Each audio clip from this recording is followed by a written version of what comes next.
Hello student, welcome to success sign. I hope आप सभी बहुत अच्छे से होंगे और अपने आने वाले एग्जाम की तैयारी भी बहुत अच्छे से कर रहे होंगे।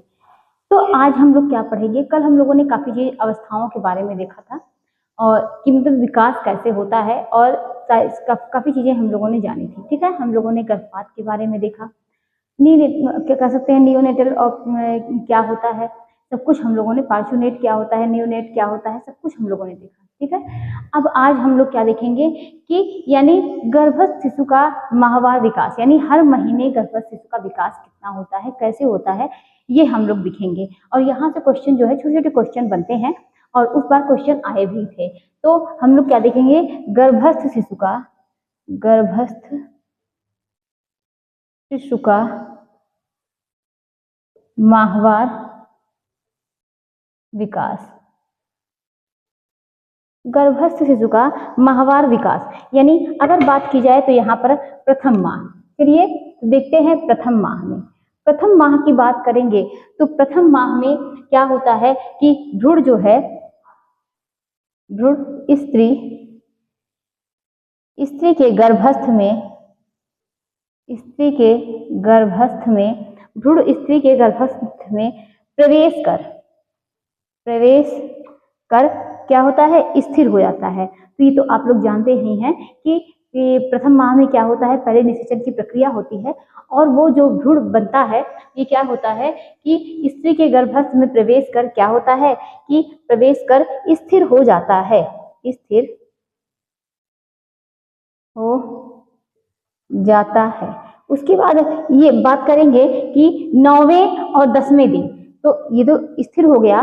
उसके बाद 9वें दिन की बात होगी, 9वें दिन और क्या कह सकते हैं, 10वें दिन। 9वें दिन और 10वें दिन क्या होता है कि उसकी ऊपरी वाली यानी जो ऊपरी सुरक्षात्मक झिल्ली होती है, यानी क्या है कि 9वें दिन और 10वें दिन ऊपरी सुरक्षात्मक झिल्ली, 9वें 10वें दिन ऊपरी सुरक्षात्मक झिल्ली हटकर क्या होती है? अलग हो जाती है और भ्रूण में विभिन्न अंगों पर गड्ढे बनने लगते हैं और भ्रूण में विभिन्न अंगों पर गड्ढे बनने लगते हैं। और क्या होता है कि गर्भनाल, ठीक है, उसके बाद क्या होता है गर्भनाल। ये तो हम लोगों ने कल ही समझा था कि गर्भनाल क्या है, इसे क्या बोलते हैं, इसे प्लेसेंटा बोलते हैं। क्या बोलते हैं? प्लेसेंटा का विकास प्रारंभ हो जाता है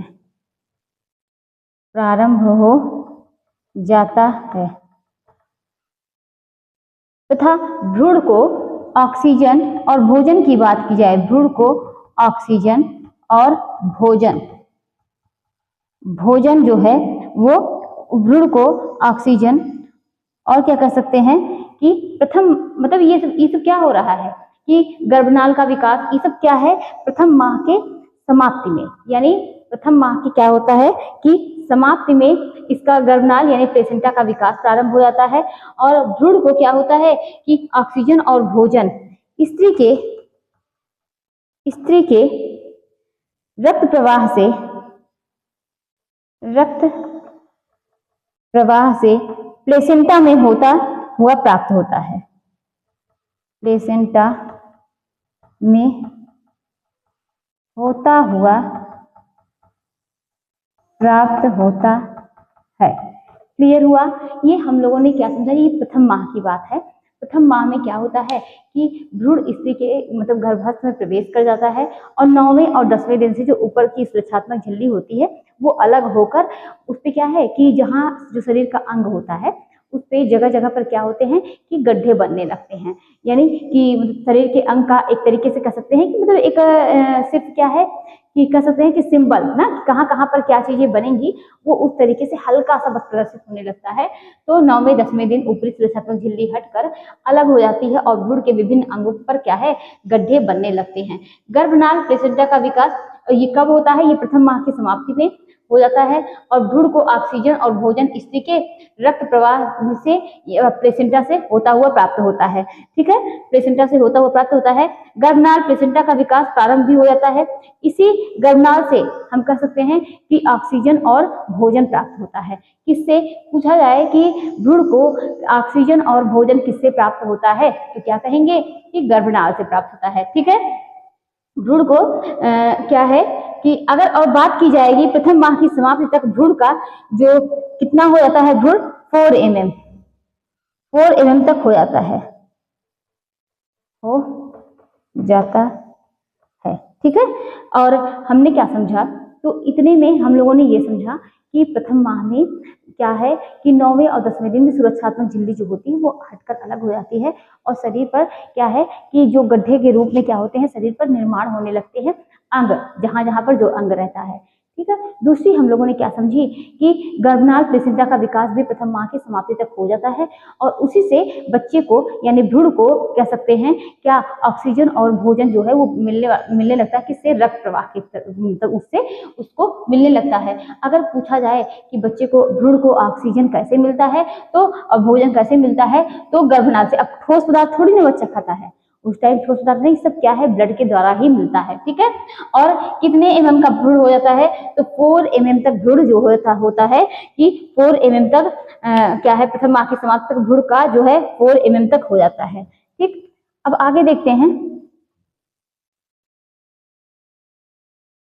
ये तो प्रथम माह की बात थी। अब सेकंड माह में बात करेंगे तो जो सेकंड माह में इस माह की शुरुआत तक गर्भस्थ शिशु जो है यानी आधा कितना 1/2 यानी कह सकते हैं कि आधा इंच लंबा हो जाता है। ठीक है, मतलब गर्भस्थ शिशु का आकार जो है सेकंड माह में आधा इंच हो जाता है। ठीक है, कितना हो जाता है, आधा इंच लंबा।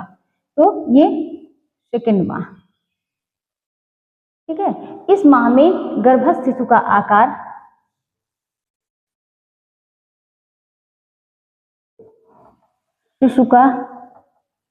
आकार कितना, तो सेकंड माह में गर्भस्थ शिशु का आकार जो है वो आधा इंच कह सकते हैं, आधा इंच जो है लंबा हो जाता है। ठीक है, आधा इंच लंबा हो जाता है तथा शिशु का धड़ और गर्दन भी आकार ले लेती है। क्या क्या, शिशु का धड़ और गर्दन भी क्या है कि गर्दन भी आकार ले लेती है। ठीक है, क्लियर हुआ। ये तो प्रथम माह की बात थी, हम लोगों ने देखा। और हम लोगों को यहाँ से ये जानकारी मिलती है कि बच्चे को ऑक्सीजन किससे प्राप्त होता है, भ्रूण को ऑक्सीजन किससे प्राप्त होता है, ये भी हम लोगों ने देखा। प्लेसेंटा का विकास कब होता है, प्लेसेंटा कब बन जाता है, ये भी हम लोगों ने देखा। फिर उसके बाद हम लोगों ने क्या समझा, जो मेन पॉइंट, चाहे इस तरीके से पढ़िए चाहे इस तरीके से पॉइंट टू पॉइंट पढ़िए। ठीक है, सेकेंड माह में क्या होता है कि गर्भस्थ शिशु का आकार जो है वो कितना लंबा हो जाता है, आधा इंच लंबा हो जाता है। और क्या होता है, शिशु का धड़ जो है और गर्दन ये दोनों क्या होती हैं कि आकार जो है वो ले लेती हैं। ठीक है, ये सेकेंड माह की बात हो गई। चलिए देखते हैं थर्ड माह की। थर्ड माह में गर्भस्थ शिशु की लंबाई 2 इंच हो जाती है। गर्भस्थ शिशु की लंबाई कितनी, तो 2 इंच हो जाती है। ठीक है, और जिसका भार लगभग 1 औंस होता है, जिसका भार लगभग 1 औंस होता है। शरीर पर गुलाबी त्वचा भी आ जाती है। शरीर पर क्या है, शरीर पर गुलाबी त्वचा आ जाती है। यानी हमने क्या समझा, थर्ड माह में उसकी लंबाई जो है 2 इंच करीब हो जाती है और क्या है, जिसका भार लगभग 1 औंस होता है। शरीर पर गुलाबी त्वचा भी आ जाती है। अब चलिए देखते हैं फोर्थ माह की। तो ये हम लोगों ने फर्स्ट मंथ देखा, सेकेंड मंथ देखा। चलिए देखते हैं फोर्थ मंथ में।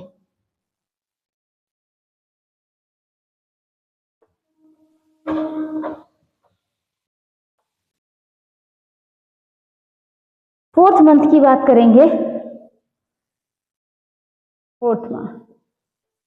फोर्थ माह की बात की जाएगी तो गर्भस्थ भ्रूण जो होता है वो कितना, 4 इंच, कितना, तो 4 इंच का हो जाता है। 4 इंच का हो जाता है, यानी गर्भस्थ भ्रूण की लंबाई कितनी होती है, तो 4 इंच की लंबाई हो जाती है, ठीक है। और उसका भार कितना होता है, 4 औंस, 4 औंस हो जाता है, ठीक है। क्या भार, क्या लंबाई, ठीक, क्लियर हुई। तो 4th मंथ में 4 इंच जो लंबा हो जाता है और 4 औंस का क्या होता है, भार हो जाता है। और इस माह के अंत तक, इस माह के अंत तक, इस माह के अंत तक शिशु के शरीर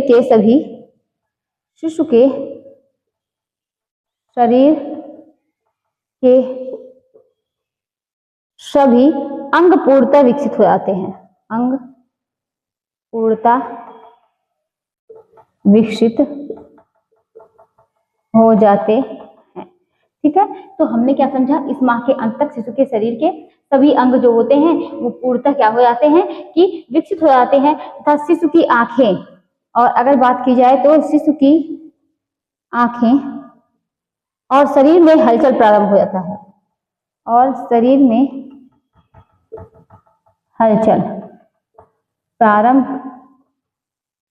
प्रारंभ हो जाता है। और शरीर में क्या होता है कि शरीर में हलचल प्रारंभ हो जाता है। हमने क्या समझा, 4th माह में क्या होता है, लंबाई 4 इंच की हो जाती है, भार जो होता है वो भी 4 औंस का यानी 4 औंस का हो जाता है।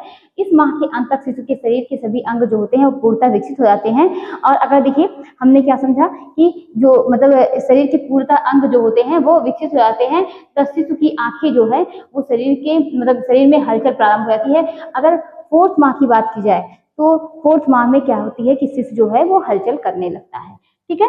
तो यहाँ पर क्या है, वो हलचल प्रारंभ हो जाती है। इसी माह में शिशु के सिर पर छोटे छोटे बाल भी उग जाते हैं, शिशु के सिर पर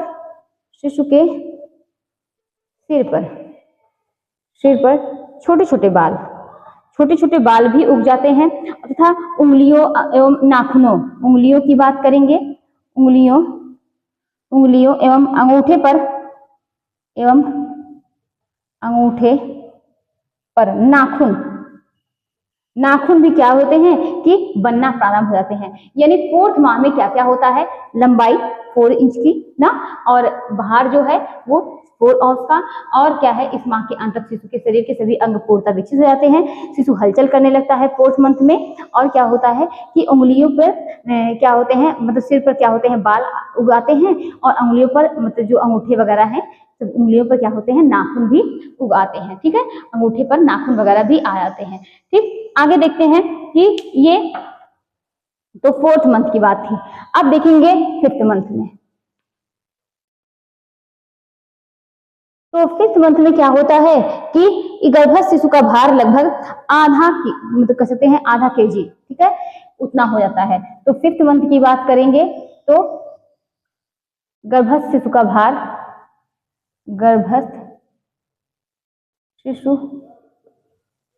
कितना हो जाता है, तो गर्भस्थ शिशु का भार जो होता है वो लगभग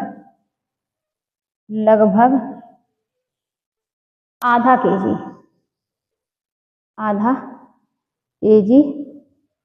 हो जाता है। गर्भस्थ शिशु का भार लगभग कितना होता है, आधा kg हो जाता है, यानी कह सकते हैं कि 1 पाउंड हो जाता है। और बात की जाए तो तथा हृदय की धड़कनों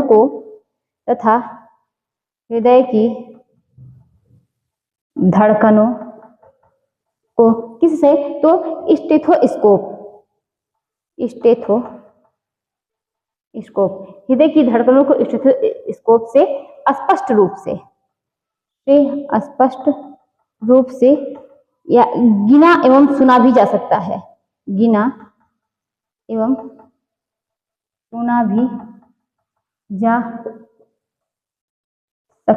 है, ठीक है। हमने 5th मंथ में देखा कि अगर मतलब स्टेथोस्कोप से सुनना चाहेंगे तो गर्भस्थ शिशु की धड़कनों को गिन सकते हैं, सुन सकते हैं। भार भी इस समय देखिए धीरे धीरे क्या है, वेट भी बढ़ रहा है, गर्भस्थ शिशु की लंबाई भी बढ़ रही है, ठीक। तो ये 5th मंथ की बात हो गई। अगर 6th मंथ की यहीं पर बात करेंगे तो क्या होता है 6th मंथ में, 6 मंथ में शिशु जो है 1 से 2 पाउंड का, यानी भार शिशु का 1 से गर्भस्थ शिशु का भार जो होता है वो 1 से 2 पाउंड हो जाता है। तो यहाँ 6 मंथ की बात की जाएगी तो इसमें क्या होता है, गर्भस्थ शिशु का भार जो है 1 से 2 पाउंड का 1 से 2 पाउंड का हो जाता है, ठीक है।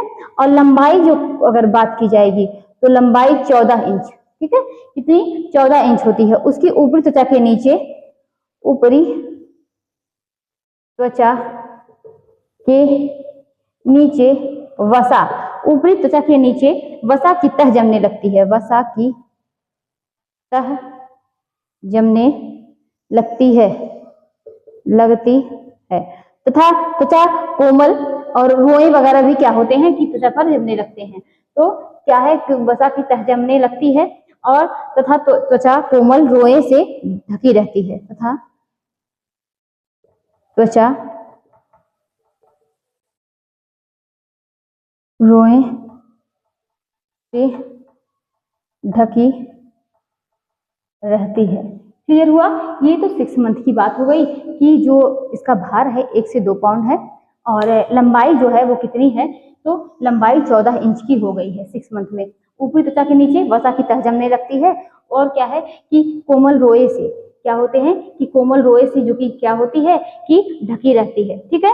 और ये तो इतनी बात हो गई। अगर बात की जाएगी यही सप्तम माह की, सप्तम माह की बात की जाएगी, भार लगभग 3 पाउंड का, यहाँ पर 2 पाउंड का था और यहाँ पर भार लगभग कितना 3 पाउंड का हो जाता है। भार लगभग कितना 3 पाउंड का हो जाता है और कह सकते हैं तो 1.5 kg ना, तो कितना 1.5 kg जो होता है हो जाता है, ठीक है। अगर केजी में देखा जाए भार तो 3 पाउंड का और 1.5 kg यहाँ पर भार हो जाता है। कब तक? सप्तम माह में। इस माह में जन्म शिशु के क्या होते हैं कि अगर जो इस माह में बच्चे जन्म लेते हैं, शिशु जन्म लेता है, वो क्या होते हैं उनके बचने की संभावना होती है कि वो हो सकता है कि वो जीवित रह सकते हैं, ठीक है। तो इस माह में जन्मे शिशु, इस माह में जन्मे शिशु के बच जाने की संभावना होती है। अष्टम माह में शारीरिक भार कितना होता है? अष्टम माह की बात की जाएगी तो ये तो 6 मंथ हो गया और 7th मंथ हो गया। चलिए 2 मंथ और बचा है, देखते हैं। एक अष्टम, दूसरा क्या है 9वें महीने में। तो अष्टम माह की बात की जाएगी तो अष्टम माह में शारीरिक भार 4 से 5 यानी 4 से 5 पाउंड हो जाता है अष्टम माह में। अष्टम माह में क्या है 4 से 5 पाउंड का हो जाता है शिशु जो है, कितना हो जाता है तो 4 से 5 पाउंड का अष्टम माह में शिशु जो होता है वो हो जाता है। और कितना, तो बात करेंगे यहाँ पर 3 kg जो है वो शिशु जो होता है हो जाता है। त्वचा के नीचे वसा की तह काफी मात्रा में जम जाती है, ये तो आप लोग जानते ही हैं। त्वचा के नीचे वसा की तह काफी मात्रा में जम जाती है, तो वसा की तह काफी मात्रा में जम जाती है। ऊपरी त्वचा लाल और झुर्रीदार हो जाती है। जो ऊपरी त्वचा होती है, ऊपरी त्वचा लाल झुर्रीदार हो जाती है। ऊपरी त्वचा लाल और झुर्रीदार हो जाती है। इस माह के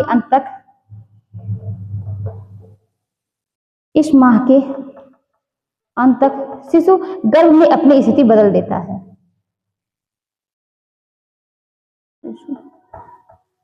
गर्भ में अपनी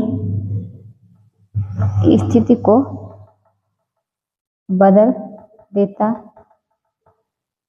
और इसके पूर्व की अगर आप बात करेंगे ना तो अष्टम माह के पहले, तो देखिए आप लोग को पता भी होगा इसके पूर्व अक्सर क्या होता है कि बच्चे का जो होता है, शिशु का सिर जो होता है वो ऊपर होता है, लेकिन ये 4th मंथ से क्या है कि ये घूमने लगता है, हलचल करने लगता है ना, तो 4th मंथ से ये घूमते घूमते क्या है, शिशु का सिर जो होता है वो नीचे आ जाता है और पैर जो होता है, और ये हम लोगों ने पढ़ा ही है, ये नॉर्मल प्रसव यानी कह सकते हैं सामान्य प्रसव के अंतर्गत आता है कि जब ऐसी कंडीशन में हो शिशु का सिर जो होता है वो नीचे हो और पैर जो है ऊपर हो। ठीक है, अगर उल्टा प्रसव की बात करेंगे तो पैर नीचे हो, शिशु का सिर ऊपर हो, तो ये क्या है, ये अष्टम माह के पहले की आप देखेंगे तो उसमें क्या होता है, अक्सर शिशु का जो पैर होता है वो नीचे होता है और शिशु का सिर जो होता है वो ऊपर होता है। यानी आप कह सकते हैं ये बच्चा जो होता है उस टाइम तक उल्टा रहता है, लेकिन वो घूमते घूमते घूमते 4th मंथ से वो घूमना स्टार्ट कर दिया है, हलचल करना शुरू कर दिया है।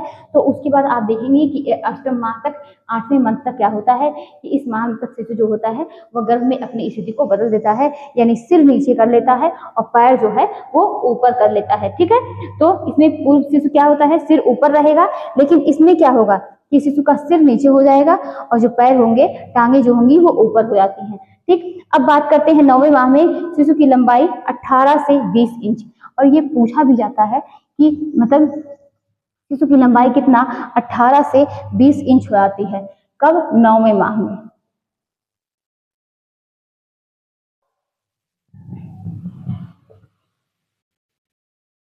बीस इंच हो जाती है, क्या लंबाई की बात हो रही है।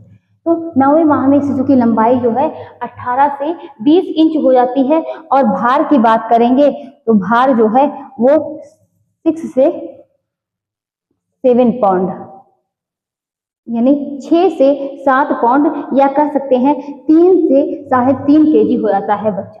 ठीक है, 3 से 3.5 केजी का जो शिशु हो जाता है वो हो जाता है। ठीक है, अब हमने क्या समझा, ये तो 9वें माह के देखा कि लंबाई जो है वो 18 से 20 इंच की हो गई, और क्या है कि भार जो है वो 6 से 7 पाउंड का कह सकते हैं, या तो 3 से 3.5 केजी का। ठीक है, गर्भकालीन विकास को प्रभावित करने वाले कारक की अब बात करेंगे कि आखिर कौन से कारक हैं जो इसको प्रभावित करते हैं। ठीक है, गर्भकालीन विकास को, तो देखिए इसके कई कारक हो सकते हैं कि अगर माँ जो है वो अच्छा आहार नहीं ले रही है तो भी क्या है, गर्भकालीन जो मतलब बच्चे का विकास होगा वो बाधित होगा। यानी आप कह सकते हैं माँ का आहार, माँ का आहार। सेकंड नंबर की बात करेंगे तो सेकंड नंबर पर आता है क्या, माँ का स्वास्थ्य। अगर माँ कोई क्या है उसका स्वास्थ्य ठीक नहीं है, कोई रोग से पीड़ित है, या अगर कोई धूम्रपान वगैरह भी आप कह सकते हैं कि माँ जो है वो धूम्रपान करती हो, या कह सकते हैं माँ का स्वास्थ्य सही ना हो, स्वास्थ्य सही ना हो। ठीक है, और या कह सकते हैं कि माँ की ये तो हमने समझा कि माँ जो है वो धूम्रपान करती हो, मद्यपान करती हो, कुछ भी कह सकते हैं, मद्यपान ना, या कोई आदतें बुरी हो। ठीक है, RH फैक्टर भी क्या होते हैं कि ये भी बहुत मायने रखते हैं, RH तत्व। और नेक्स्ट नंबर पर देखेंगे क्या कि माता पिता की उम्र। ठीक है, दवाओं का, अगर बहुत सारी दवाइयां खाई जा रही हैं तो भी दिक्कत देती है, दवाओं का प्रभाव। ठीक है, एक्सरे तथा रेडियम वगैरह भी क्या है कि इस पर प्रभाव डालते हैं। बहुत ज्यादा एक्सरे वगैरह कराने से भी क्या होते हैं कि ये शिशु के विकास में बाधा उत्पन्न करते हैं। तो ये हमने क्या देखा कि माँ के या कह सकते हैं कि विकास को, गर्भकालीन विकास को प्रभावित करने वाले कारक कौन कौन से थे। माँ का आहार, धूम्रपान हो गया, मद्यपान हो गया, माँ का स्वास्थ्य हो गया, माँ को कोई बीमारी हो, या आसपास का वातावरण हो गया। मतलब कई चीजें क्या होती हैं कि ये मायने रखती हैं एक गर्भस्थ शिशु के विकास में। ठीक है, हम लोगों ने 9वें मंथ तक देखा, और अब हम लोगों ने क्या है कि 9 मंथ तक हमने देखा क्या क्या दिक्कतें होती हैं और कैसे बच्चे का विकास होता है, बच्चा कितने कितना मतलब उसका विकास हर मंथ के लिए होता है, कब बच्चा किस मंथ में हलचल करना शुरू करता है, कब बच्चा अपने कह सकते हैं सिफेलिक पोजीशन में आ जाता है, यानी कह सकते हैं नॉर्मल पोजीशन में। प्रसव कितने प्रकार के होते हैं हम लोगों ने देखा, गर्भपात कितने होते हैं ये भी हम लोगों ने देखा। अब हम लोग क्या पढ़ेंगे, विषाक्तता। विषाक्तता क्या होती है इसको समझेंगे, यानी कह सकते हैं टॉक्सिक, क्या कह सकते हैं कि टॉक्सिसिटी। ठीक है, तो इसको समझेंगे विषाक्तता।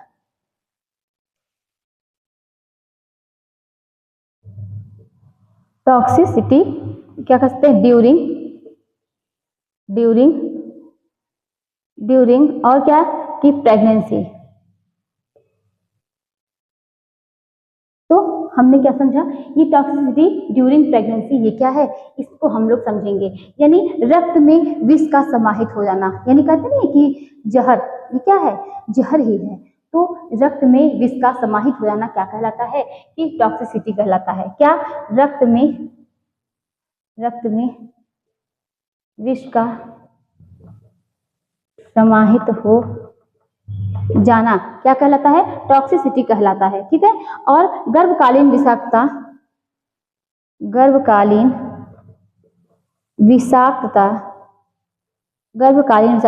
गंभीर समस्या है,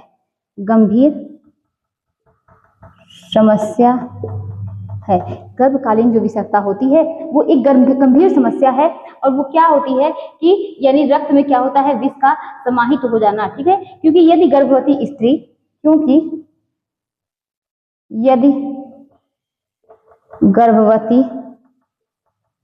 स्त्री को यह रोग एक बार हो जाता है,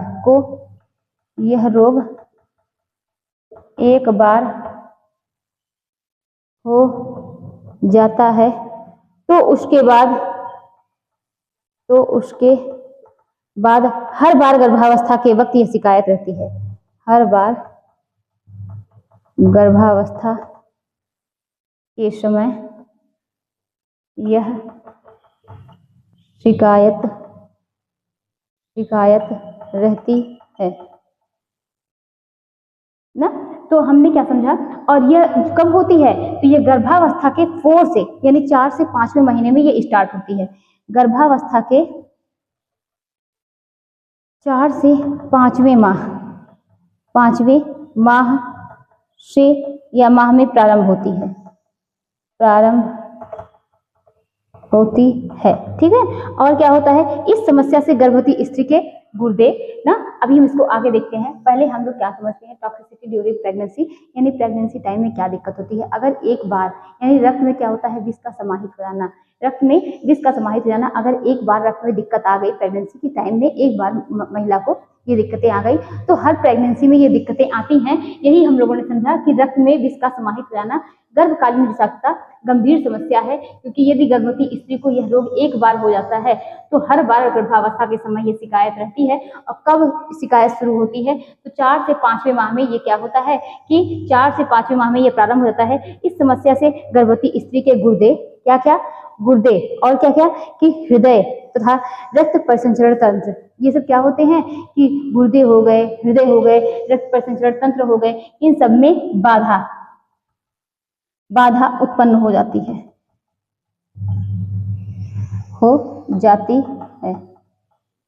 ना। इससे क्या होते हैं, इसके परिणाम बहुत भयंकर होते हैं, जिससे माता पर और कस्पे शिशु पर दोनों प्रभावित होते हैं ना। तो ये क्या होते हैं कि इसके परिणाम जो होते हैं वो क्या होते हैं, भयंकर होते हैं। ठीक है, भयंकर होते हैं। माता भी प्रभावित होती है, माता भी प्रभावित, और कौन से, शिशु भी क्या होते हैं, प्रभावित होते हैं।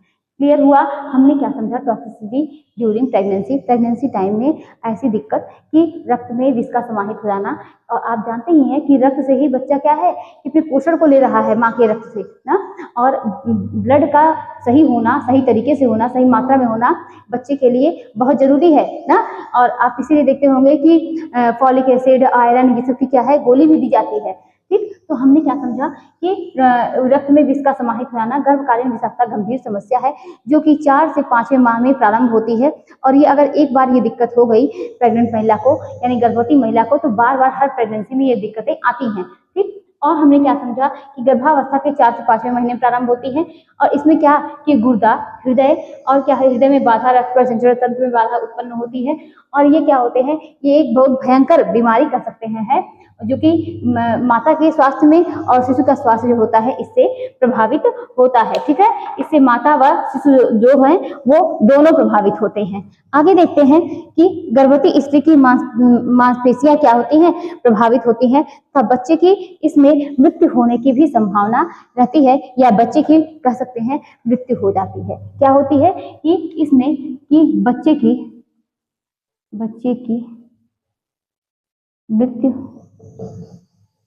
हो जाती है। क्या होता है कि बच्चे की मृत्यु हो जाती है। अगर बात की जाए तो इसका पहचान जो है, रोगी का रक्तचाप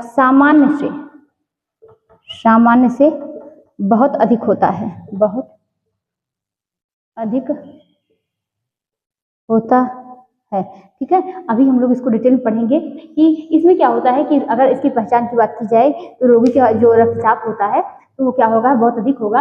और ये जो होती है ना, ये विषाक्तता, ये कितनी होती है, 2 होती हैं। कौन कौन सी होती हैं? एक होती है तीव्र विषाक्तता, दूसरा होता है दीर्घावधि विषाक्तता। तो चलिए देखते हैं विषाक्तता कितनी होती है। विषाक्तता 2 होती है। एक क्या होता है, तीव्र विषाक्तता, दूसरा क्या होता है,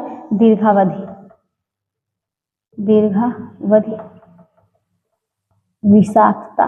चलिए तीव्र विषाक्तता को समझते हैं और उसके बाद हम लोग देखेंगे दीर्घावधि विषाक्तता। जो तीव्र विषाक्तता है इसे बोलते हैं एक्यूट टॉक्सेमिया। क्या? एक्यूट टॉक्सेमिया। ठीक है, और इसको दीर्घावधि को क्या बोलते हैं? इसको बोलते हैं क्या, क्रॉनिक टॉक्सेमिया।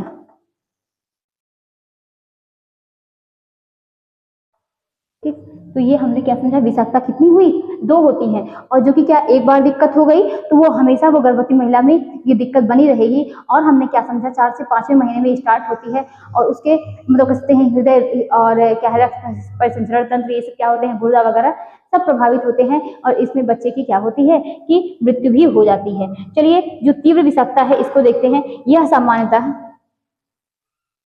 सामान्यतः गर्भावस्था के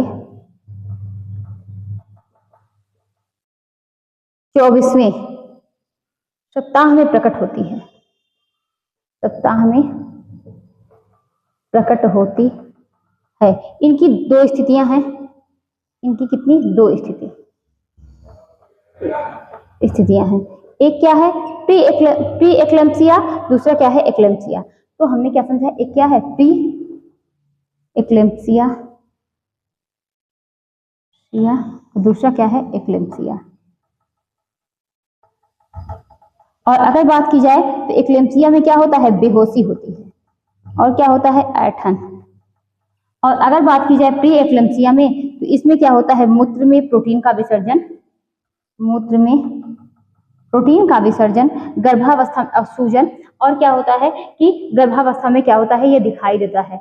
हमने क्या समझा, विषाक्तता जो होती है ये 2 प्रकार की होती है। एक होता है क्या कि एक्यूट यानी कह सकते हैं तीव्र विषाक्तता, दूसरा क्या होता है, दीर्घावधि विषाक्तता। यानी कह सकते हैं यही जब विषाक्तता होती है इसी का बहुत ज्यादा लक्षण जो होता है इसमें दीर्घावधि में ये पता चलने लगता है। अभी हम लोग इसको समझेंगे। क्या जो तीव्र विषाक्तता होती है यह सामान्यतः गर्भावस्था के कब, 24वें सप्ताह में प्रकट होती है। ये याद करिएगा कि तीव्र विषाक्तता कब, एक्यूट मतलब जो विषाक्तता होती है 2 होती है, एक एक्यूट हो गया, दूसरा क्या हो गया, क्रॉनिक। ठीक है, कह सकते हैं कि तीव्र विषाक्तता यानी कह सकते हैं, और सेकंड नंबर पर दीर्घावधि विषाक्तता। जो तीव्र विषाक्तता है यह सामान्यतः गर्भावस्था के कब, तो गर्भावस्था के 24वें सप्ताह। ठीक है, तो कह सकते हैं एक तरीके से छठा मंथ ना, तो छठे मंथ में क्या कर सकते हैं कि 24वें सप्ताह में ये प्रकट होती है। इसकी 2 स्थितियां होती हैं, एक होता है प्री एक्लेम्पसिया, एक होता है एक्लेम्पसिया। एक्लेम्पसिया में क्या होता है, बेहोशी हो जाती है, यानी व्यक्ति जो होता है वो कोमा में कह सकते हैं हमेशा बेहोश रहता है और शरीर में क्या होती है, शरीर ऐंठने लगता है। ठीक है, और सेकंड नंबर पर बात, जो फर्स्ट नंबर की बात आएगी प्री एक्लेम्पसिया में, इसमें मूत्र में क्या होता है, प्रोटीन का विसर्जन होने लगता है। यानी मूत्र से जो होता है वो प्रोटीन जो होता है वो बाहर आने लगता है, सूजन होता है और गर्भावस्था में ये क्या होता है, ये दिखाई देता है। क्लियर हुआ? तो मूत्र में प्रोटीन का आना ये किसका है, तो प्री एक्लेम्पसिया का है। मूत्र में प्रोटीन का आना किसका लक्षण है, प्री एक्लेम्पसिया का है। बेहोशी किसका लक्षण है, तो एक्लेम्पसिया का है। पूछा जाए कि ऐंठन किसका लक्षण है, तो एक्लेम्पसिया का है। मूत्र में प्रोटीन का आना, सूजन, शरीर में सूजन हो जाएगा, किसका लक्षण है, तो ये भी क्या है, प्री एक्लेम्पसिया का है। ठीक, क्लियर हुआ? अब चलिए देखते हैं प्री एक्लेम्पसिया।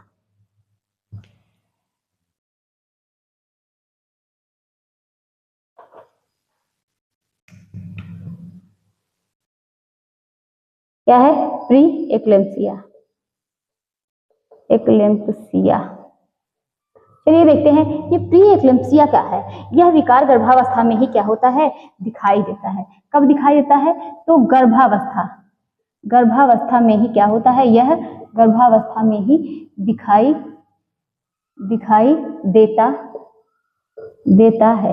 तो यह विकार क्या होता है कि गर्भावस्था में ही दिखाई देता है। 30 वर्ष से अधिक आयु की स्त्री में अक्सर आप कह सकते हैं ना कि जो दिक्कतें आती हैं, हम लोगों ने स्टार्टिंग में ही पढ़ा कि जो प्रेगनेंसी टाइम दिक्कत आती है वो धीरे धीरे क्या होती है, जो ज्यादा एज की मतलब जब 30 के ऊपर जो है ये ज्यादा संभावना होती है, ये सब दिक्कतें देखी जाती हैं। कब? तो 30 वर्ष से अधिक 30 वर्ष से अधिक आयु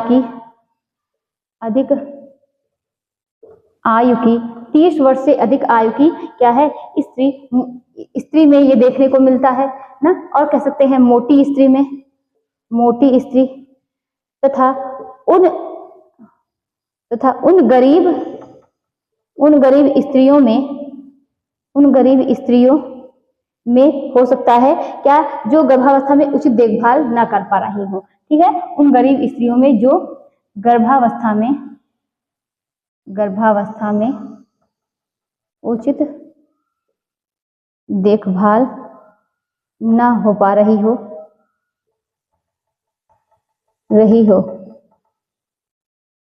और यदि गर्भ में जुड़वा बच्चे हो तो भी क्या है, अब बताइए, एक बच्चे का पालन पोषण सही तरीके से करना कितना, मतलब उनको क्या है, प्रोटीन की आवश्यकता होती है, उनको आयरन की आवश्यकता होती है, सब कुछ की आवश्यकता है ना। और अगर वो एक की पूर्ति नहीं कर पा रही, जो दो का विकास होता है, तो भी ये दिक्कतें देखने को मिलती हैं। यानी गर्भ में कह सकते हैं जब जुड़वा बच्चे हों, ठीक है, तो भी क्या है, यह स्थिति उत्पन्न हो जाती है।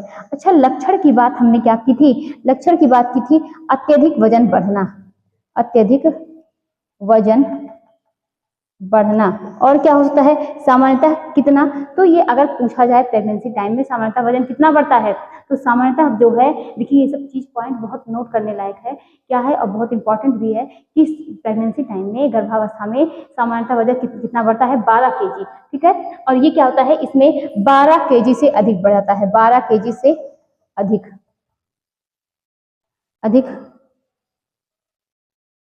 ना, 12 kg से अधिक वजन बढ़ जाता है। देखिए, वजन का बढ़ना, वजन का कम होना, हर चीज क्या है, हर चीज जो है एक लिमिट में। आप देख रहे हैं कि भारत में क्या 2 तरीके की दिक्कतें आ रही हैं ना।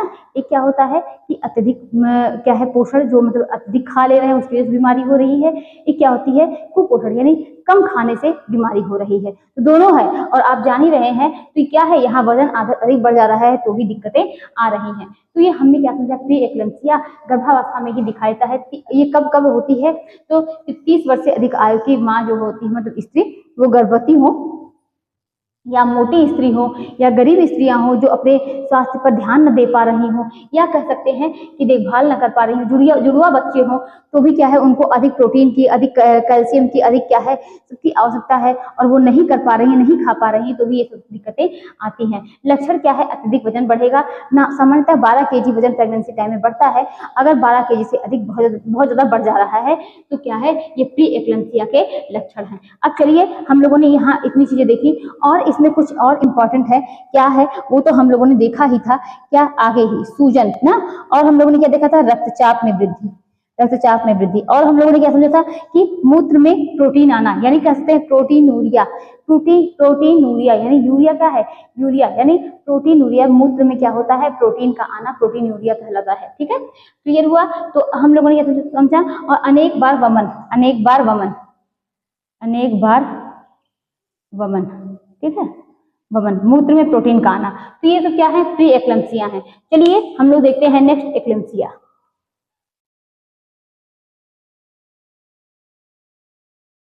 एक्लेम्सिया की बात करेंगे तो ये इसमें प्री एक्लेम्सिया के लक्षण क्या होते हैं, तीव्र हो जाते हैं। हमने स्टार्टिंग में ही कहा था कि जो भी प्री एक्लेम्सिया के लक्षण हैं वो एक्लेम्सिया में क्या होते हैं कि तीव्र हो जाते हैं। तो पहला तो यही होता है, प्री एक्लेम्सिया के लक्षण क्या होते हैं, तीव्र हो जाते हैं। तो एक्लेम्सिया में, प्री एक्लेम्सिया के लक्षण क्या होते हैं, तीव्र हो जाते हैं। जो स्त्रियां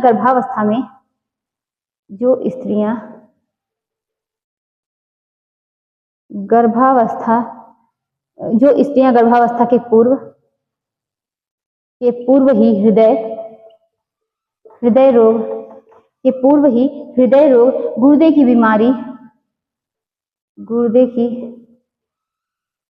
बीमारी, यकृत के रोग, उच्च रक्तचाप, ठीक है, उच्च रक्तचाप, और क्या कह सकते हैं, कुपोषण,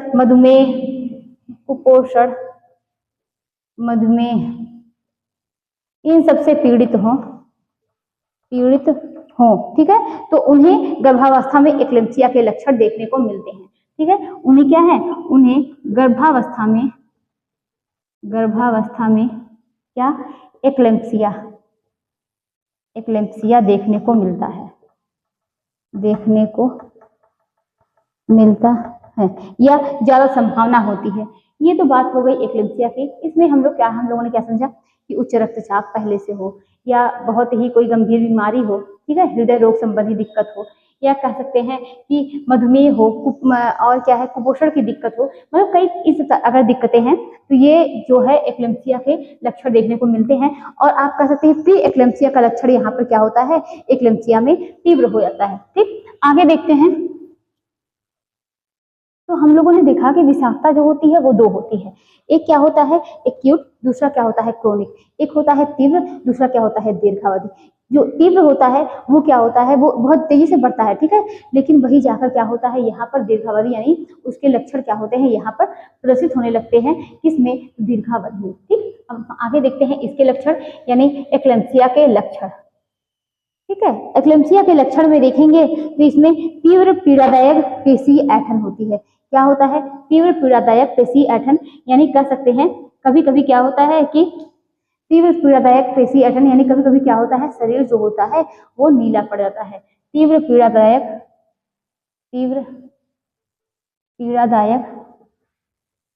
पेशी ऐंठन होती है। ठीक है, और क्या होता है, रक्त जिसके कारण मस्तिष्क में स्राव, ठीक है, रक्त कह सकते हैं, रक्त जिसके कारण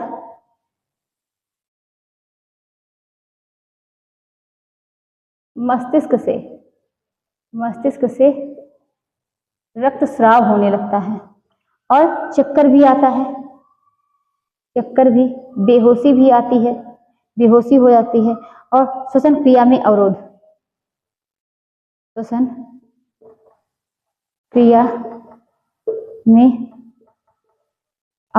ठीक है।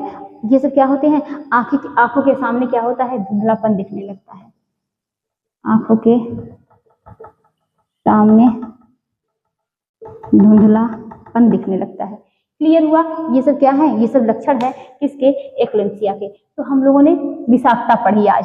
एक विषाक्तता में हम लोगों ने क्या देखा, दो प्रकार की विषाक्तता होती है, क्या क्या लक्षण होते हैं। प्री एक्लेम्पसिया में मूत्र से क्या होता है, प्रोटीन का आना, जिसे बोलते हैं प्रोटीनूरिया होते हैं। अगर बोला जाता है बेहोशी का लक्षण, तो वो किसमें होता है, तो वो एक्लेम्पसिया में होते हैं। प्री एक्लेम्पसिया के लक्षण क्या होते हैं, वहां पर ज्यादा तेजी से क्या होते हैं प्रदर्शित, यानी ये काफी समय तक अगर बना रहे तो एक्लेम्पसिया के लक्षण जो होते हैं वो होने लगते हैं। ठीक है, और ये सब क्यों हुआ, क्या लक्षण होते हैं, इसमें क्या दिक्कतें आती हैं, कि कब से किस अवस्था में ये देखने को ज्यादा मिलता है, तो इसके लक्षण हम लोगों ने देखा, सारी चीजें हम लोगों ने क्या है, विषाक्तता को देखा। ठीक है, अब हम लोग नेक्स्ट टाइम क्या पढ़ेंगे, यानी कह सकते हैं दूसरे दिन हम लोग पढ़ेंगे मातृ कला व शिशु पालन का अर्थ एवं महत्व। और आप लोग जानते हैं कि यहाँ से नेट में भी क्वेश्चन आता है, शिशु पालन की कितनी विधियां होती हैं ना, जो 4 विधि है, जो कि बहुत इंपॉर्टेंट है। यहाँ से क्वेश्चन जो होते हैं, जो कि अथॉरिटेरियन है, अथॉरिटेटिव है, यही सब क्या होती है, परमिसिव है, यही सब जो 4 प्रकार की विधि होती है वो आती है। ठीक है, चलिए आज की क्लास यहीं तक थी, मिलते हैं कल इसी जो इंपॉर्टेंट टॉपिक कह सकते हैं, बहुत ही इंपॉर्टेंट है आपके एग्जाम के पर्पज से, तो ये इसी टॉपिक को हम लोग आगे कंटिन्यू करेंगे। तब तक के लिए आप लोग भी पढ़ाई करते रहिए, खुश रहिए, मस्त रहिए, और तब तक के लिए बाय बाय।